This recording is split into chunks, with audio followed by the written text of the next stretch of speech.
கடவுளுக்கு பூஜைக்காக அர்ப்பணிக்கும் மலர்களை தேர்ந்தெடுக்கும் பொழுது இந்த குறிப்பிட்ட தவறுகளை நாம் செய்யக்கூடாது. தரையில் இருந்து எடுத்த பூக்களை ஒருபொழுதும் கடவுளுக்கு சமர்ப்பிக்கக்கூடாது. கடவுளுக்கு எப்போதும் மலர்ந்த பூக்களை மட்டுமே வழங்க வேண்டும். பூவின் மொட்டுக்களை கொடுப்பதை தவிர்க்க வேண்டும். அந்தி சாயும் பொழுதில் பூக்களை பறித்து அதை கடவுளுக்கு சமர்ப்பிக்கக்கூடாது. கடவுளுக்கு சமர்ப்பிக்கும் பூவை அடுத்தவர்களுக்கு தெரியாமல் பறித்தோ அல்லது யாசகம் எடுத்தோ சமர்ப்பிக்கக்கூடாது. பறித்த பூக்களை நீரில் கழுவக்கூடாது. அதற்கு பதில் பூக்கள் மீது தண்ணீர் தெளிக்கலாம்.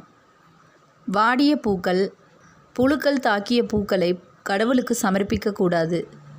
இதில் பவளமல்லி மட்டும் விதிவிலக்கு. பவளமல்லி பூவை செடியிலிருந்து பறித்து கடவுளுக்கு சமர்ப்பிக்கக்கூடாது. கீழே விழுந்த மலர்களை எடுத்து தான் கடவுளுக்கு சமர்ப்பிக்க வேண்டும்.